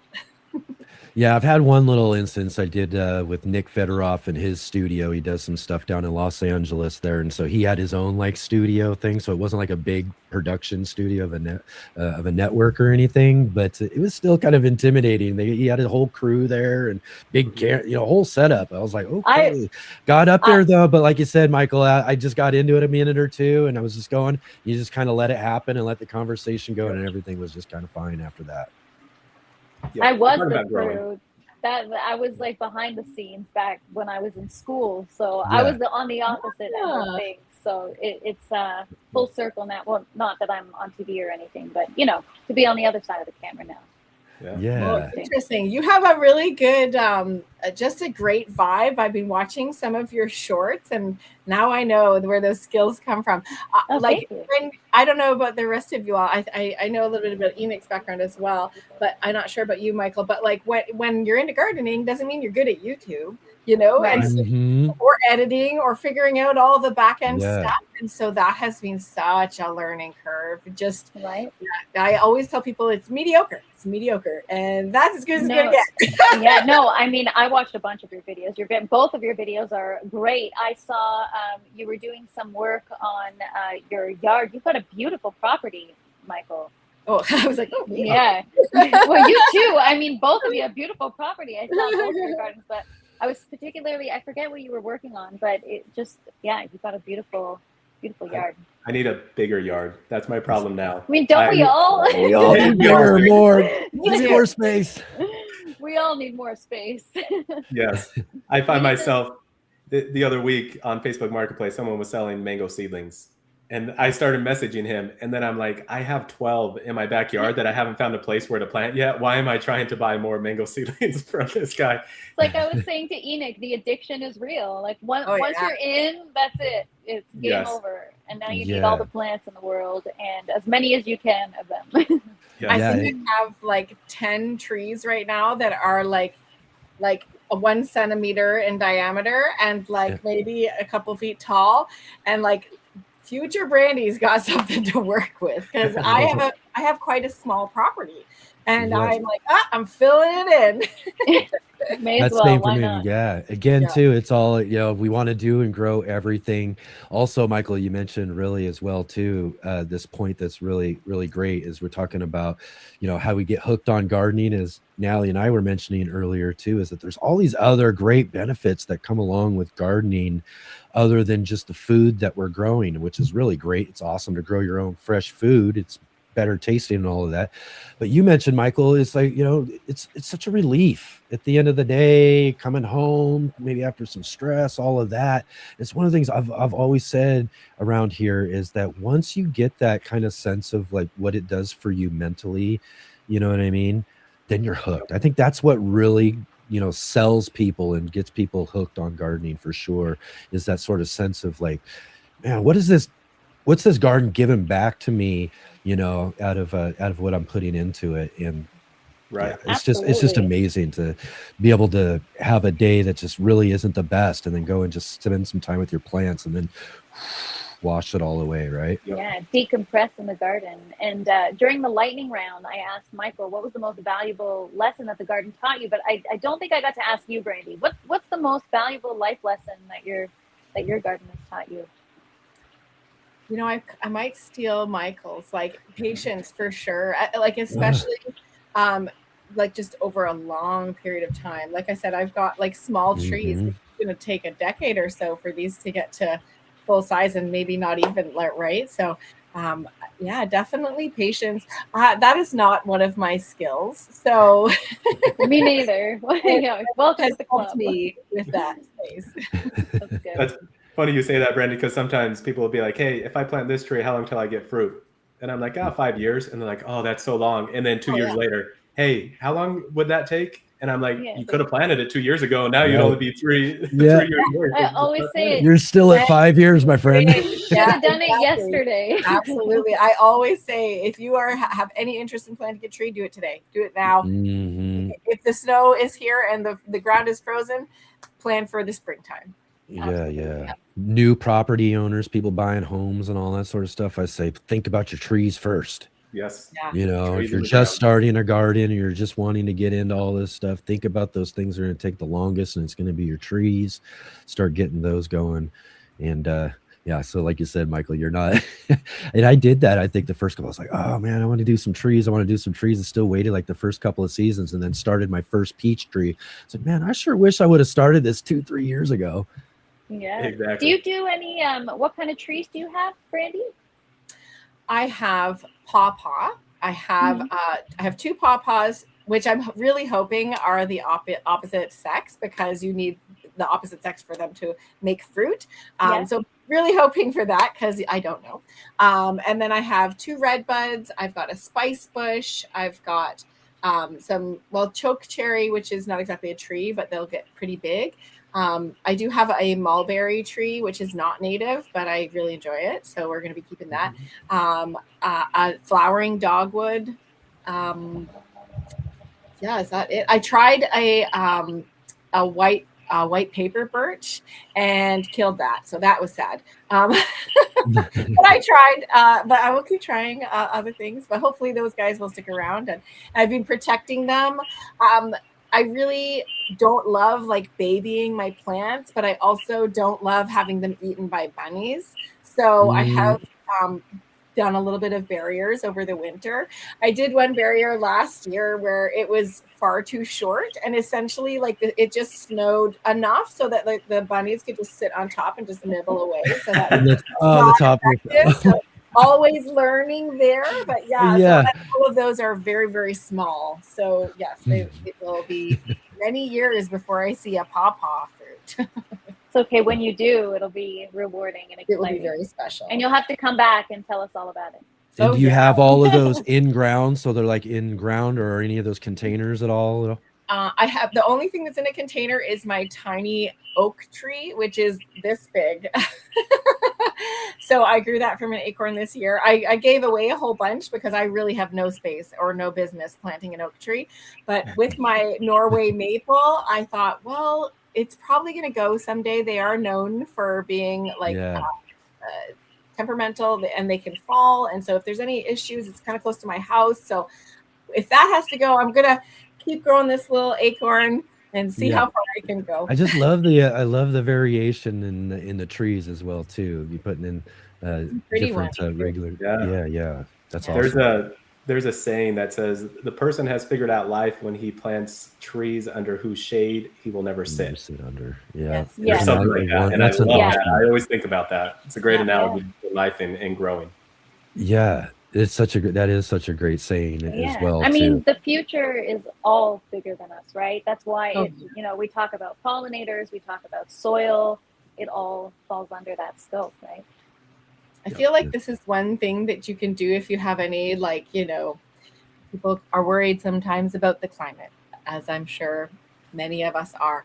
And it's real climate action that you can do with your hands. You can prepare, you can think forward, you can think, can I plant something native that is going to be more resilient, maybe something that can handle drought, more extreme storms, that kind of stuff. And I just feel like it's really something that you can get your hands dirty and do something about, It gives you a sense of control. Right? So very tangible.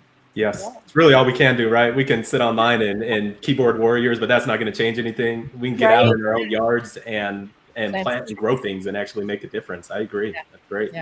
Yeah. That's another great thing about gardeners though too. We're action based, right? Get out there and do it. Get out and grow. Let's grow, right? Michael, do you grow any figs at all? Funny you say that because I have lots of friends here in the growing community that do, and they're obsessed. And I'm just kind of like, I kind of like figs, but They are their own community. They really are. They really are. Yep. But then about a month ago, my wife said, "Hey, I really want a fig tree," and she knows if she ever suggests me getting a tree, like I'm off the couch and gone. Find a tree. So I planted my first fig tree about a month ago. Oh, perfect. I'm super excited for it. Yeah, excellent. So Serena's just asking about how long a fig cutting's going to take from transplant to bear fruit. And we do have our good friend Kang Star. There you go. I was just going to say that. Not long. We can cut. They can bear fruit in about a year. I had one little cutting. It grew a couple little branches and gave me one little fruit on it. Really? In its first year once, and then I had another one that grew a little bit better. My Chicago figs probably been the best, but yeah, they can fruit in about 1 year for sure. And it's going to get better year in year out, depending on how you prune them as well too. Yeah, and they're really fun to probably grab. would. We should try that for sure. Yeah, I should. I'm gonna do like coffee. I'm gonna try pomegranate. Well, pomegranate's huge, but actually, I'm gonna try figs. I don't love figs, but just to say I tried it. Yeah. They're good. I love. It's been one of my. I haven't gotten completely as obsessed as a lot of my fig friends out there and stuff, but I do probably have to say that out of some of the stuff that I've learned to grow since I started becoming a gardener, it's one of those ones that all I knew of was those Fig Newton cookies, right? Growing up. So I didn't know anything about the trees or the plants or anything until I started growing, and then I got to have one of my first figs out of John Kohler's front yard. Oh, yeah. And it was so delicious. I was like, man, this is great. I've got to have one of these. And that's when I immediately came back and started growing my first figs and everything too, because they are delicious. They're probably one of my favorite fruits, but easy to grow. Container trees. Let's kind of get back to what I was asking you about growing in containers and stuff too, as well. And I'll kind of bring that to you, Michael, as well. Is that, there's a lot of types of trees that we can grow in containers around our small space properties and all of that as well too. Maybe you could suggest some other ones besides figs, which I say figs are definitely awesome as well, but maybe you suggest some other ones. I know a lot of them do because I've got one that's popular here in the desert is the Bonanza dwarf peach. That one does great in containers. Peaches are awesome. Yeah, peaches are so. I have a frost peach in a container out front. Oh, okay. Yeah. You can do blueberries, Brandie. You mentioned those are tough. They really don't grow great here in our soil because we have very high pH. But you can grow those in containers where you can control the soil and the inputs, and it becomes a lot easier. So that's something that a lot of people like to use containers for. Yeah. I recommend blueberries in containers over soil because of that. Yep. I'm trying to think of others. Honestly, I have kind of moved away from growing, not to discourage anybody, but just because here in Arizona, it's so hot. Like in the middle of summer when it's really die out so quickly. And so you're having to just water and water and water so much versus in ground, you're not watering as much. So I've kind of moved away from containers and do mostly just flowers and whatnot in containers. Everything else goes in the ground. I'm going to try container gardening for the first time this year outdoor, because my soil, I mean, I don't know anything about soil, but there's nothing, right? It's just from the builder. It's not like accumulated over time. It's not, I guess it needs a lot of amendments and it needs some work, right? So I'm going to try. That's probably a great idea. Yeah, I have just garbage soil, and I've been trying to like treat it again, leave the leaves, all that kind of stuff, chop and drop. But still, I have these massive Norway maples and they just deplete the soil of nutrients. So much so that I grew black raspberries, native black raspberries. And I thought that they were like really small. I was like, look at how tiny they are. They're so cute. These are black raspberries, blah, blah, blah. And then I went to a friend's house who had them native growing naturally in their yard, and they're way bigger. And I'm like, okay, like it's just so obvious the difference. And like you'll see like all the books that I have where it shares like, you know, the expectation of the height and width and whatnot, like mine are stunted because of this, right? So I'm trying to get in the soil, but yeah, living in suburbia, like we did a new fence and they pulled out all sorts of just garbage in the soil, you know, like it's well, you know, we've got just gravel, like we've got maybe a foot of soil and then right underneath, or dirt, I don't even know if you want to call it soil, and whatever, it's, I guess it's the same and then gravel underneath, and it just there's nothing, right? So I had to add for my flower garden a retaining wall just so that I can continuously build and add layers, because there's nothing to work with. Here's my suggestion to both of you. Find a native ground cover and try to grow that first. Just start with that, right? And even allow weeds. Yeah. Brandie, you said it, right? Allow weeds to grow as well in that soil, because that's what weeds are there for, and that's what native ground cover is there for, is to slowly rejuvenate and regenerate the soil. Yeah, that is really good advice. You know, funny enough, even my ground covers are like, why? But yeah, keep on going. But yeah, even the weeds want to die. Yeah, it's true. Oh, that's not good. Yeah. Yeah, unfortunately, that's kind of what happens sometimes in suburbia. It's hard to, hard to control. Yeah, and definitely again to a good amount of work, especially if you're suburban home tracks that are being built on these lots of rocks and rocky stuff that's right up underneath of whatever that is. So again, some raised beds to get you going and all of that, for sure, as you can do that. But then again, doing something, depending on how far deep, maybe dig something out or whatever, give yourself a good base and then fill it in and keep filling on and keep letting it go for a couple of years to really build something up. I had really terrible stuff that was out on the side of mine. I could barely dig down before getting into this kind of sandy, rocky stuff or whatever, just a little bit. But I spent years just piling stuff on. And I can go down in there. It's a little sandier, but man, it's really dark and black and nice, even a couple of feet down now versus, just only being about 6 to 8 inches before. So it can be built. It's just, you got to pile it on and let it go for probably a few years in that type of situation. That's why you build up the raised beds to get you going and then set up those other ones as well. It's patience. Patience again, yes, patience. What got you into soil, like focusing specifically on soil? Well, I think because, and sorry if I already said this, our soil is so bad here in the desert and it's so tough. And so there were other people around the valley that said, hey, you should do compost and all this other stuff. So, and as I did that, I started realizing, oh yes, you actually can change the actual soil that's underneath. And I won't go down this rabbit hole now, but if you Google and watch on YouTube terra preta, terra preta, it means black earth from the Amazon. Look that up. That is crazy.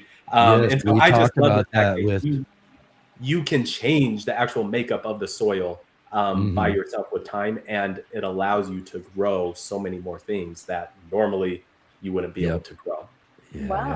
Yeah, Terra Preta came up in our conversation. We had a couple months ago with Kelpie Wilson, who is kind of like the queen of biochar, if you would say, and all of that. And she did some stuff, and I thought that was just so interesting, the Terra Preta and how they were developing and building soil. We're talking about ancient civilizations, it's really cool. They say essentially now that they have LiDAR technology, lasers to go and look at everything, anywhere where there were civilizations 2,000 years ago in the Amazon rainforest, it was all man-made built soil that they brought in and that they composted and that they created themselves. Because if you know about the Amazon rainforest, the soil is actually very bad because it rains so much and the nutrients are just depleted. They just wash away, right? And so there's no way that you could have supported that many people living there unless you did something to the soil. And they did something to the soil, and they say now the Amazon rainforest is like the largest man-made forest. There you go. Largest man-made forest. I love it. Yep. It's a crazy rabbit hole to go down, but super interesting. For sure. Yeah, sure is. Have you ever grown a money tree? I have not. No question. Money People tree. grow it here. I don't know. Does anybody know how do you get it to start producing? Keep it happy. That's a question. Yeah. I haven't, so I don't It's know. a Maybe loaded someone in the question. chat It does. depends. Yeah. Good soil. All right, That's the answer. exactly. I Good mentioned soil. something Further with your the seeds. container gardening. Yeah, go ahead. So I love it. the one concern that I have with container gardening is I can't put the containers anywhere in the winter. So I'm just concerned that they would get so cold because, again, thinking about perennial container gardens, right? Like if you want to have a container tree or container blueberries, Right. Yeah. then would they get too cold that they would get destroyed? Because I don't have an option of bringing them inside, putting them in a garage. Do you have like a patio or something? I mean, I could have them in like a garden shed, but they would still be the same temperature. Like they would still freeze, right? Like Could you, like, the snow tarp would them? insulate, right? Yeah. Tarp them Yeah. with some type of insulation, maybe? I don't know. Yeah, I don't know. That's what I would be saying. Get them together, bunch them together, get them on a patio somewhere, put some tarps maybe up and around and in between and all that to kind of give them a little bit of insulation. Put all the leaves around there. Maybe get a cover over them if you're possible too. Could help out and hold in some warmth inside the cover or something. I have like an over-covered patio area, which helps a little bit if you had that sort of situation. But yeah, clustering them together is probably the best bet for sure, definitely. Yep.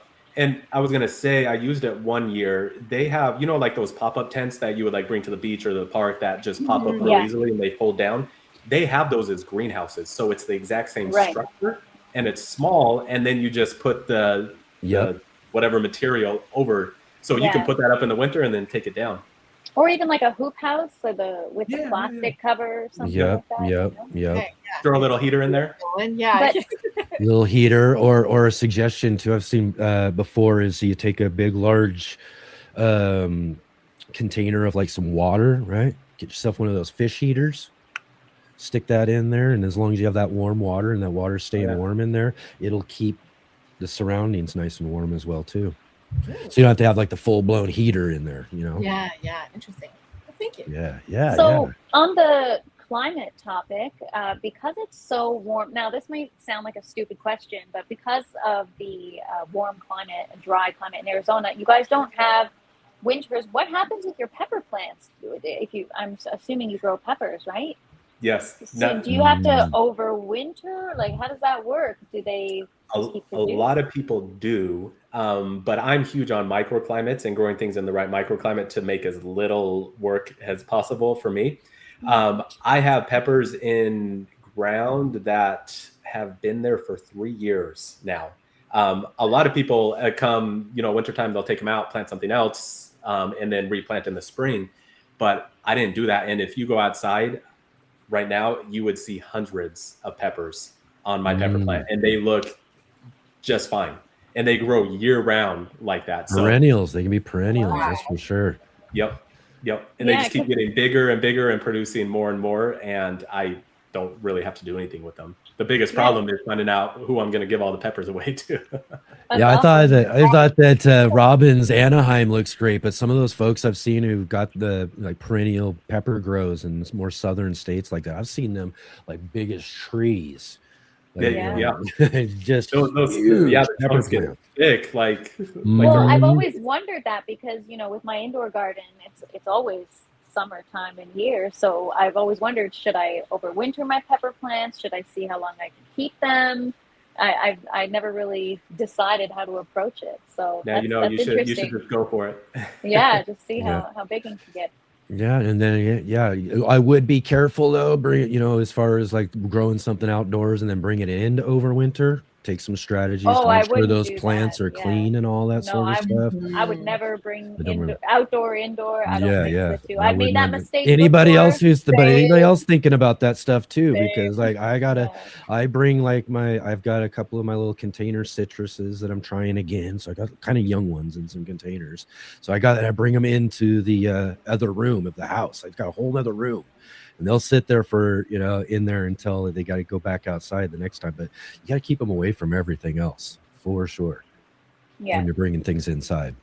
Yeah, I don't. Extra visitors in the house. Which Oh, I'm not a fan of. I love the critters, but not in the house. Yeah, you see all this. I've had this all devastated before many, many years ago.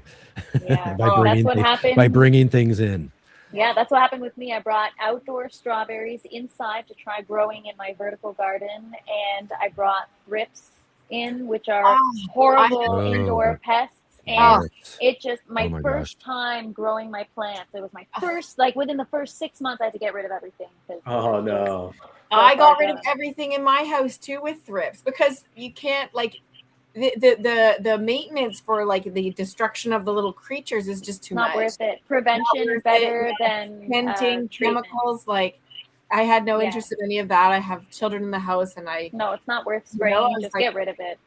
Looks like I'll let those go back to Mother Earth and get all new plants. Serves me right for growing indoors. Yeah. That's awesome. Excellent. Here, real quick though, let's ask you guys, what are some of your plans or anything new you guys have coming up as you're thinking about 2026 here as we're, as the year's just really kicking in here, spring's just right around the corner. Brandie, are there any things you're really looking forward to maybe adding to your garden, something new, anything going on as far as the garden this year you're excited about? I know I'm always putting more things in the garden, and I've gotten probably over like again, I do not have a large space. I don't know how to translate this into acreage, but I feel like it's like a quarter acre, kind of something like not very big at all. And I probably have over 80 different kinds of native plants. So I'm really trying to focus on letting things grow and get established, but I can't stop planting them. So I definitely will be planting more. I'll definitely be looking for some of those ground covers. I have a lot of part shade, so I'll be trying more woodland plants, getting some violets. I actually had a just devastation of my wild blue lupin this past year due to aphids because I let them be. I was like, you guys will be eaten by somebody, and then nobody came around. So they annihilated my wild blue lupins, so I'll be replacing those, and just letting things kind of get more established in native plant gardening, and I think kind of perennial gardening. You hear of like you sleep, creep, leap. So the first year you plant them, nothing really happens. The garden probably looks a little sad, and then they kind of creep in the next year, and then they kind of leap. So I've got all different stages in my plants, and I'm hoping for a lot of leaping this year.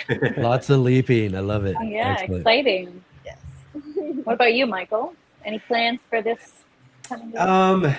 Yeah, I feel like Ina has asked me this every time I've been on the show, and my answer is probably the same because I'm obsessed with mangoes. Every year I mail order mangoes from Florida, and they ship me mangoes, like a dozen mangoes every week. And my favorite part is not just eating them, though eating them is awesome, but I take the seeds and I plant them. And so at this point I have, I don't know, probably 20 seedlings now that are probably, 3-4 feet tall, probably more than 3 feet tall. And Wow. I'm really curious to see the growth that they can push as we go into spring and things warm up. I'm hoping to get them all with a lot of growth so that hopefully now 2 to 3 years from now, I have lots of mangoes on all of those seedlings. Yeah, you're gonna have a mango orchard. That's wonderful. That's the goal. That's why I need more space. Yeah, very exciting. Yeah, and you know, I'm gonna say mangoes are like one of those. I would have to say is probably one of those fruits that just has such a diversity between varieties in Yes. flavor and taste.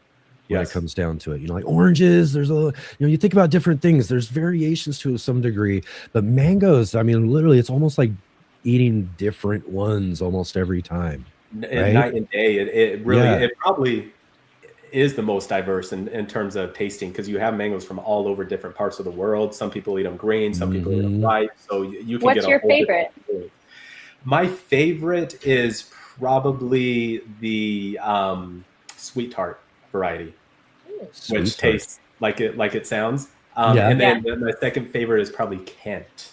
I like the sweeter type of mangoes, but I'll eat any mango. I tell people if you've only ever had a store-bought mango, you've never had a real mango. You have to have a mango right off of a tree, and it'll blow your mind. A dream. Yeah, I've never experienced that, so I guess I've never had a mango. You And need to that- mail order. Give me your address. I'm gonna send you. All right. Can you get them across the border into Canada? Yeah. Maybe I think we'll you try. can. I think it's about getting stuff from Canada into the States that's more right. tricky. But Right. vice versa shouldn't be a problem. So, yeah, Brandie and I will be waiting for our Yeah, we'll mail put in our mangoes. Okay. Yeah. Exactly. You got it. I love mangoes. I think that sounds like a dream, really. You know My what? goodness. I've recently just started liking mango. I never liked it growing up, and recently I just started to actually appreciate it. It's just very sweet. Yeah. Gotta get used to it. Yeah, for me though, I had, again, this comes back to this difference in flavor and variety and taste, is that the first mango I ever had, I was just like, oh, I'm not sure I like that very much. But then I went and tried some other different varieties. This person I went to visit had like 3-4 different varieties they had grown, and I tried this other. I was like, this is not what I remembered. And I was like, no, this is actually really good, you know? So yeah, absolutely. Right on, guys. Well, you know, this has just been really, really awesome. Time has flied by already on us. I can't believe we're already here at this point of the conversation, but it's been so wonderful talking to you two tonight and have you a part of our, you know, the start of the green room here on Monday night. And before we do let you go, though, too, we do want to give you all a chance here to be able to kind of let us know where you are, what you're growing, all that sort of stuff, so people can find you. And again, everybody, I will let you know you can find links down below in the description. There's a little hint for you. But Brandie, tell us a little bit more about what you got growing on and where people can find you before we go. Sure, thank you. Yeah, so I'm the Suburban Gardenista, and you can find me on YouTube and Instagram. And yeah, I put a video out about once a month. I'm not just packing out the content, but that's what you can expect from me, and a little bit more like chatter in the Instagram world. And I'm going to be focusing, surprise, surprise, a little bit more on native plant gardening. I've done a lot of the techniques, and that seems to get attention. I get people locked in with the techniques, and then I'm going to hammer more native plant content. So that's what you can expect from me. So hope to see you there. That and more garden trivia on Saturdays on Let's Get Growing, right? You got it. There you go. And what about yourself, Michael? Where can everybody find you and connect? Yeah, so on YouTube, The Garden Nerd, you'll see my face there. And then on Instagram, The Garden Nerd as well. And then thegardennerd.org is my website, but that's more to advertise my soil feeding and fertilizing program and consulting and everything. But really, if you follow me, you know my whole goal is just to get you excited about growing. I want to get people out there, no matter where you're at, what you're growing, how big, how small, even if it's one little house plant, I want to get you excited about growing something. Even if it's not in soil? Even that. Just kidding. That's great. Growing anything. sorry, That's I'm right. sorry. That's right. That's right. I love it. Excellent. Excellent. Again, you two, it's just really wonderful to have spent the evening with you and to get to learn more about what you've got growing on and all of that as well, too. So again, thank you for being here tonight. Yeah, thank you Absolutely. so much for joining us. Thank you, guys. Good to meet you, Brandie. Good to meet you. It was a lot of fun. Yeah, it was Excellent. lovely to meet you both. And we'll get you back on, though, too. We're going to be doing this all throughout the year. So we'll look forward to some more conversations with you guys as well down the road. Absolutely. All right. Thank you, guys. Take Bye. care. Happy gardening. Hey gardeners, thanks for tuning in to our show today. We'll be right back at it here in just a moment. I just wanted to take a second here to highlight our regular videos and features here on the Urban Gardener channel. Our weekly garden journals,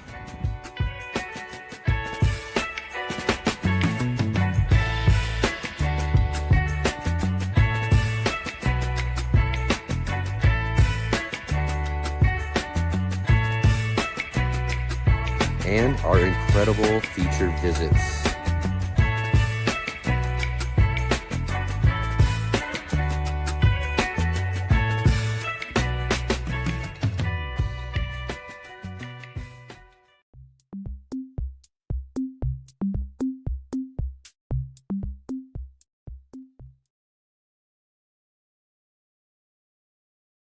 All right, Natalie. How about that? What a great night tonight. I think we really had a great show. This really felt good. I loved it. It was awesome. Yeah, it was an awesome conversation. And first of all, so nice to chat with somebody semi-local, right, within the same province, which was pretty cool. And then to get to pick Michael's brain and, you know, totally different world of gardening he's got going on. So that was awesome. I really enjoyed the conversation. Yeah, we got to dig into talking about pollinators, which Brandie's just really knowledgeable about and everything, and then getting to talk with Michael about soil and all of that stuff. And again, too, I love that his experience he's had with the news stations and all that sort of stuff. Is just a really great overall conversation tonight. Yeah, growing in more ways than just in the garden, which I love. That's what it's all about. That's right. Awesome. Well, again, so what do you got coming up this week? Yeah. This week we've got some great things coming up here. We're still marching along right here on the Let's Get Growing show for sure. So we got lots and lots of awesome conversations still to be had here next Saturday on the show, on the Let's Get Growing show. We are going to have with us, we're going to have a return guest. We're going to have Gary Pilarczyk from the Rusted Garden with us. And also, I do believe we're going to have our sponsor, Ivy Organic. We're working on getting him on with us as well, too, to talk a little bit more about the free giveaways on their fruit scions and plants and all that sort of stuff as well. So that's what we're going to do on Saturday. Have you ever seen the Rusted Garden before on YouTube? I have not. I'm going to have to go check him out. Yeah, Gary's one of those old school originals. I mean, when I first started gardening and I first started learning how to do things, and this was probably back 08, 09, right around there, maybe 9, 10 is probably what it was. And that's when I first started looking at and finding Gary and a few other growers too. But he's one of those real original YouTube gardeners. Nice. Yeah, I always love coming across new gardeners, original gardeners, people who have been around in the game for a long time. Always something to learn from anybody in this space. So yeah, I'll have to tune in. I'm looking forward to that on Saturday.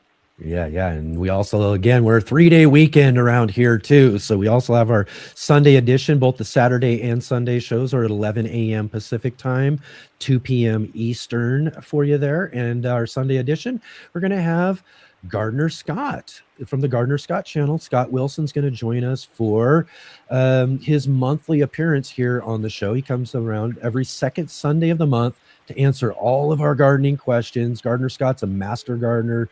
He's literally one of those go-to guys. If I got a question, I'm going to ask him. I'll send him emails like, hey, let me know about this. What do I do? And he's always there to help me. So it's awesome to have him on our show with us to be able to answer all the viewer questions. Yeah, how exciting. I've tuned into several of his lives and his YouTube videos, and yeah, he's got lots of information, lots of good stuff to learn. So great stuff, exciting stuff coming up next week. Yeah, he does his lives actually Monday mornings. So he does them early Monday mornings. And if folks want to as well, we got the J-Bot, our producer and all that, and facilitator in the chat. She was actually his guest on last Monday's live stream that Gardener Scott did. So if anybody wants to meet Jay and find out a little bit more about her, you can go back and check that out as well. But again, 3-day weekend next Monday, Natalie. We're back at it again, me and you right here on the Green Room. We're going to be back here with, we've got Andre the Farmer, and gardening with Gray with us next week on the Green Room. It's gonna be a Couple of good one. other I'm great excited. gardeners. I can't wait to introduce you to. These guys are really awesome. They're more southern gardeners too for us. I think Andre's over in Florida, and Gray's over in Texas. So we'll get Can't wait. It's gonna be awesome.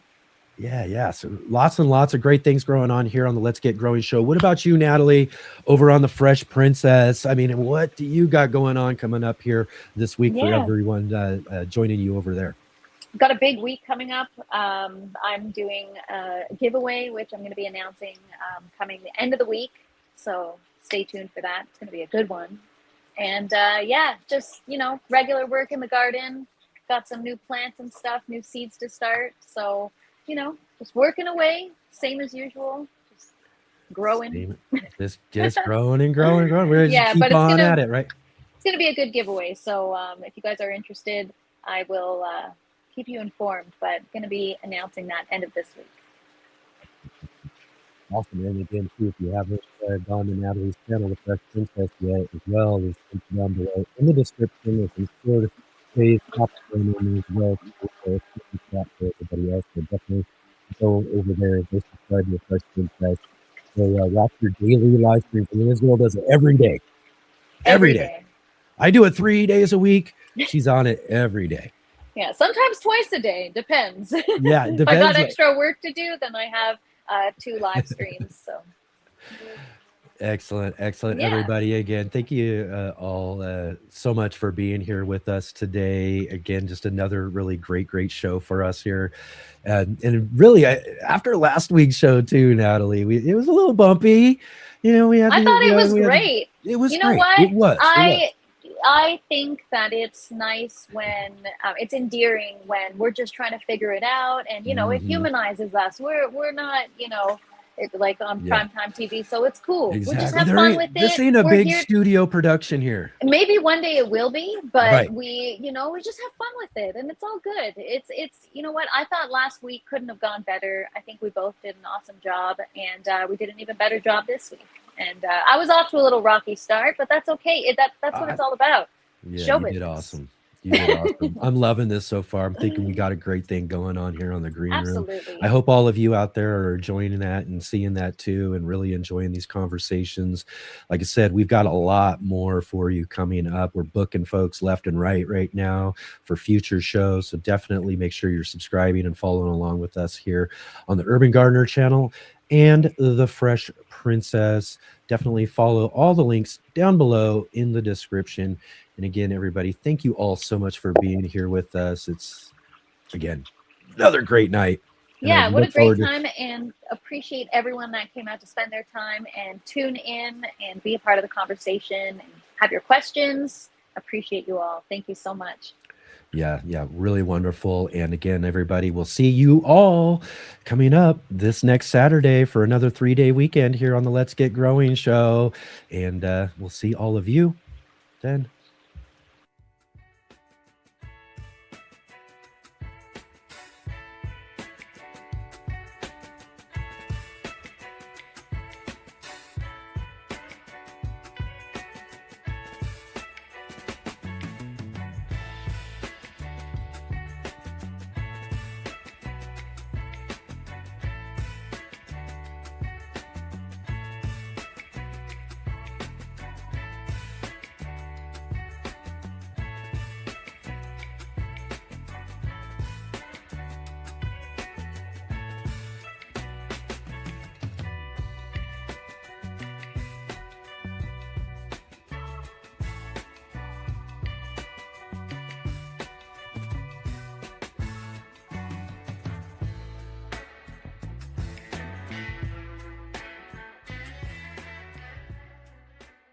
Power out.